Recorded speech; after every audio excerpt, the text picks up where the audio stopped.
Look, Joe, why don't we talk about it tonight? I'll pick you up early. Around 7:30, we'll go to an early show. Come on, Jill, don't look so serious. That's what I wanted to talk to you about, Dave. I can't go out with you tonight. What gives anyway? You got a family party on or something? No, it's nothing to do with the family. I don't know how to say this, Dave, but... I'm dating Jimmy Dawson. Give me that again? I'm dating Jimmy Dawson. That show off? Who thinks he's such a big football hero? What's the idea? You falling for his phony shoulders or something? He asked me to go out with him, that's all, and I said I would. What about the little matter of going steady with me? I decided it's time we broke up. It's stupid for kids our age to keep going out with the same person year after year. I guess your mother thought up that line. She did not. I can make up my own mind. Look, I told Jimmy that I'd meet him after school this afternoon.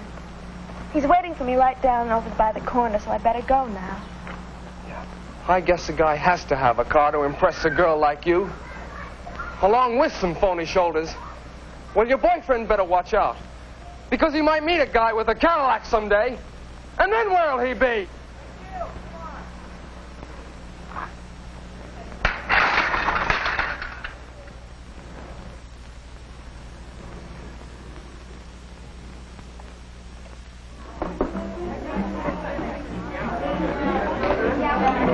Even if we beat Western, we still have a mathematical chance of getting in the playoffs.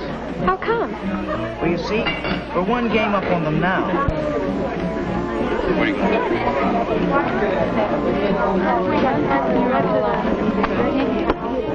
Our games with Lincoln High. Western still has a game with them.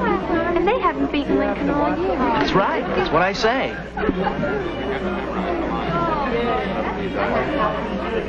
Isn't that how? Couldn't watch it. Yeah.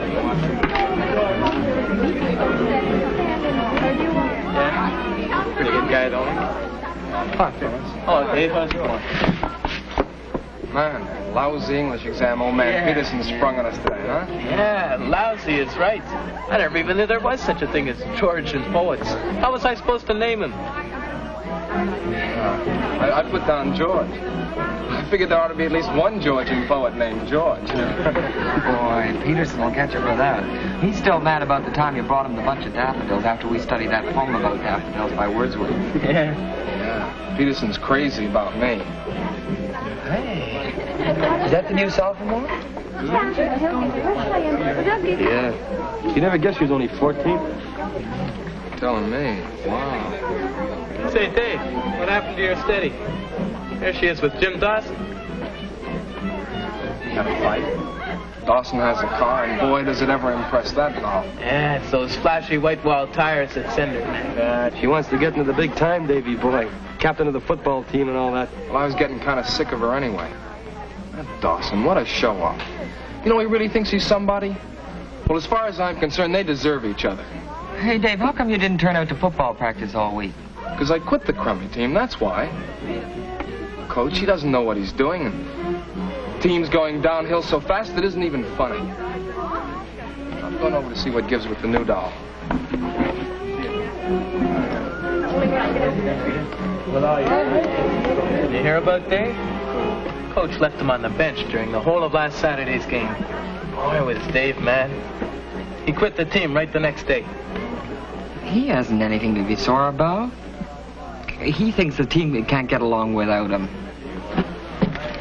He's kidding himself. Let's face it, he's just not that good.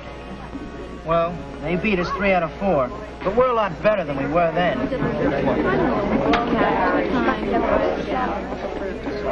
They hit their peak just about that time, and I don't think they've gotten any better. Hi, Joe. Hi, Joey. Oh, hi. Boy, I'm really outnumbered now. I gotta go, Jill. I'll see you tonight. About 8? Sure, it'll be fine, Jim. So long. I thought you went steady with Dave Forsythe. We broke up. Gee, I always thought Dave was cute. He's okay. He acts like a kid, though. But he's so funny in class. You should go out with him, then you wouldn't think all those wild tricks were so funny. I always thought Dave acted like a kid, too. You can only take so much of that fooling around. Honest, he's like a big baby the way he shows off. You should have seen him last Monday in the hall at school. Hey, Dawson. I'd like to speak to you for a minute. Sure, Dave.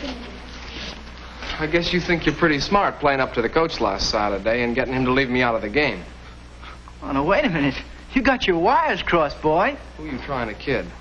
I saw you talking to the coach just before the game, and I could see you looking straight at me. Pretty dirty trick fixing it so I couldn't play. Dave, for Pete's sake. We were talking about the new play, Dave.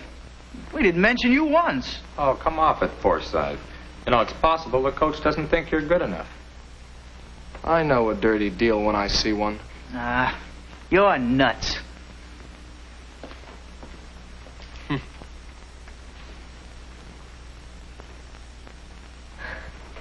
It was awful. I was so embarrassed I nearly died. This wasn't the first time that Dave acted like that either. I was really fed up. And then, well, Jimmy asked me to go out with him a couple of days later, and I thought it'd be terrific. He's so nice. Well, he acts his age. Are you going to go steady with Jimmy now? Oh, I don't know. This is the first time I've gone out with him. I don't blame you for telling Dave off. He's an awful mama's boy. Gee, I gotta be going. Yeah, me too.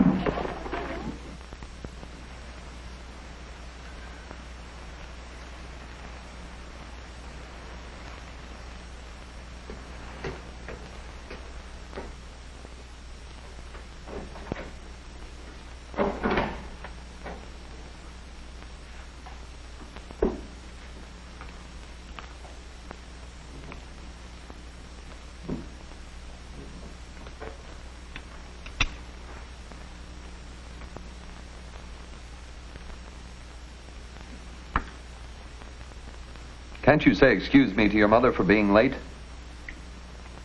I'm sorry, Mom. Excuse me. Your mother can't keep dinner waiting just because you feel like hanging around the streets a little longer.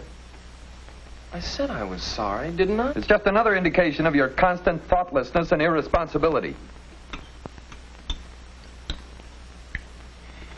Say, Dad, do you think I could have the car tonight? I'll take real good care of it, and I'll fill it up with gas when I bring it back. What do you want with the car? Gee, Dad, girls won't go out with a fella unless he's got a car. Take Jill Anderson out long enough without a car. Well, she left me for a guy with a car. Who's that, dear? Oh, that crummy show-off, Jim Dawson. He's a good boy, young Dawson. And I understand from his father that he saved his money and bought that car himself.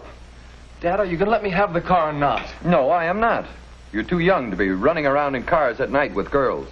I'm 16, aren't I? I've got a license. What's the sense of having a license if you can't drive the car? Why don't you let him use it this once, Fred? It's true. Boys nowadays need cars to take girls out. All the mothers say so. Well, this afternoon at Lucy Fillmore's, they were saying that... Look, Lila, you know I need that car in my work. Now, if he got in an accident, what would I do? Anyway, what does he do with all the money he makes at the grocery store? Let him save his money and buy a car, just like young Dawson. All I ever hear around here is money. I'm getting sick and tired of it. I never get to do anything the other kids do. And the excuse you always give me is money. All right, that's about enough, young man. I didn't come home from a hard day's work just to get impertinence from you. You always treat me as though I were about 6 years old. That's because you act like you were 6 years old.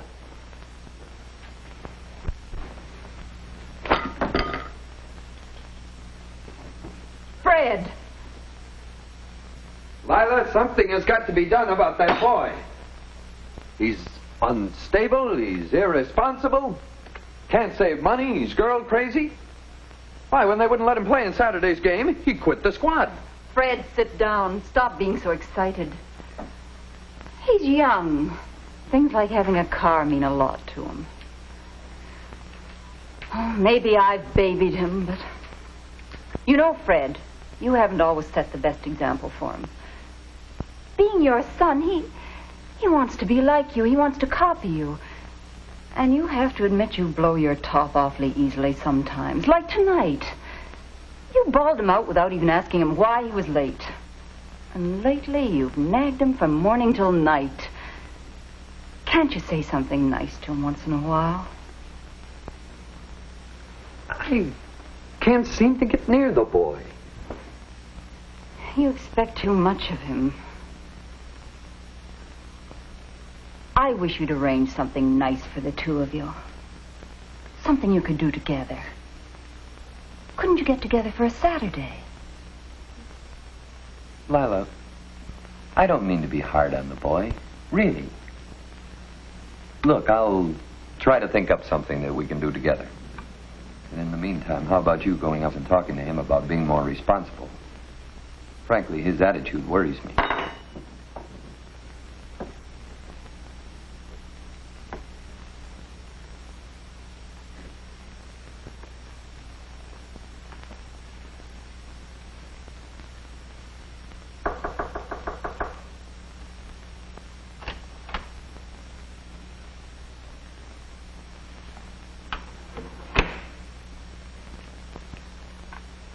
Dave, dear, don't be so upset. You must try to understand how your father feels about the car. You know, perhaps if you saved up some of the money yourself, he'd help you buy one. He won't help me with anything. Doesn't trust me. I wouldn't hurt his crummy old car. Always acts as though I was a dumb kid. Well, Dave, you should show him you're responsible. Lately, you've been awfully rebellious. You know how angry it makes him. Never notices anything good I do. Just yells all the time. I wish you wouldn't be like this. Well, I'll leave your dessert in the refrigerator for you.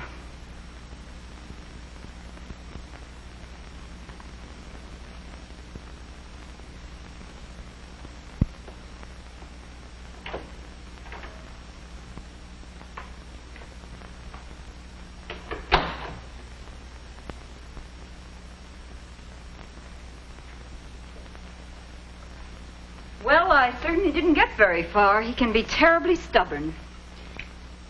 You know, Fred, he said you never notice when he tries to please you. Sometimes I wonder if we don't set up standards that are just a little too high for him. And then when he can't come up to them, he gets angry and snaps at everyone. I think he's really anxious to please you. I think I'll go up and have a talk with him. See if I can't work something out.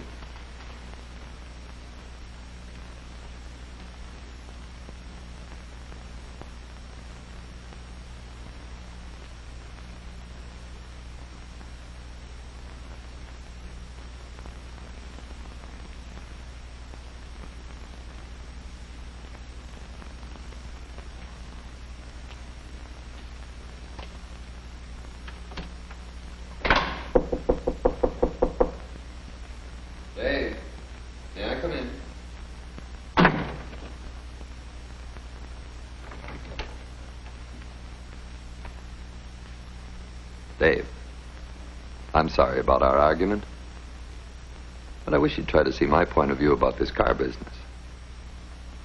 Look, since you won't be with the team Saturday, how'd you like to see the game with me? No. Thank you. What do you mean, no, thank you? Look, I've heard about all I can take from a young brat like you. Despite your bad behavior, I came up here and tried to be friends. I even apologized. You didn't even try to respond like a human being. Something's going to be done about you.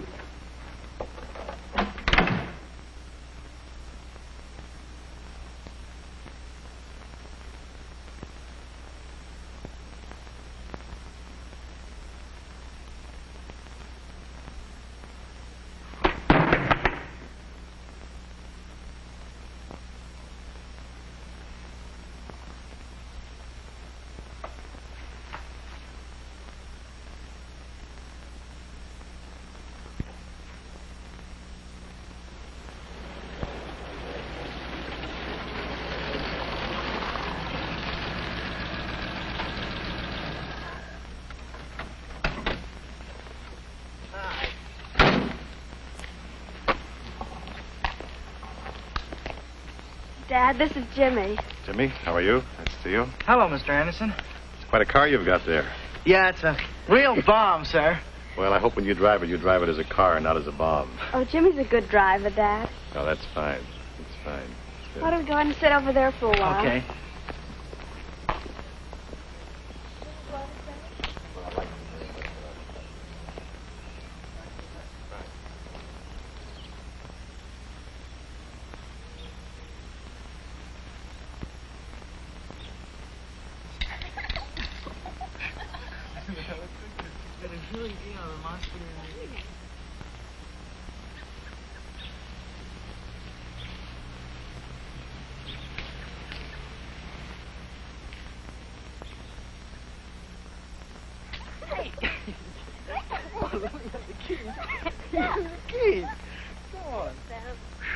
What? You're going to give me a fight. You're giving me a fight, too. Did I hurt you? It serves you right for asking me. Where you going? You going to go for a ride? No. Oh, come on. Here we go? Okay. Okay. Let's go. 10 minutes.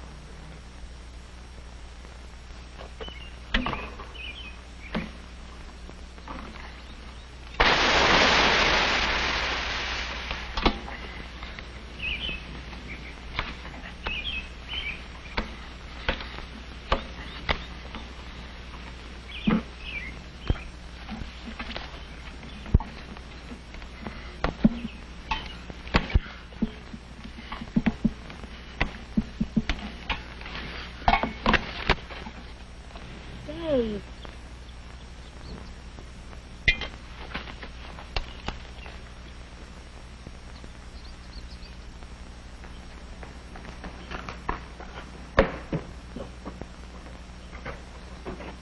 Oh, yes, Mr. Anderson.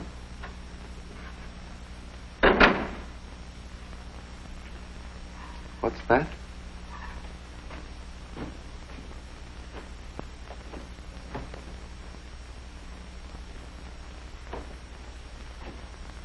How did Dave get into a situation like this? It seems impossible. But Dave was emotionally unstable. He didn't think straight about what he was doing.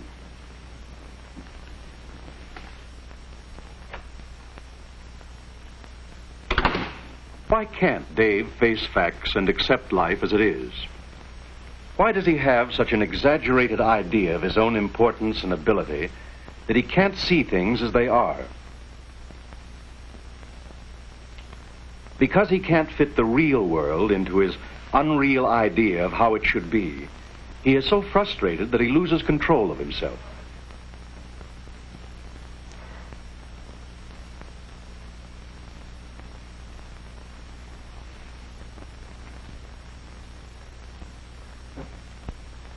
With help, Dave can learn to control these emotions and develop more mature attitudes. But how could his emotional instability have been prevented?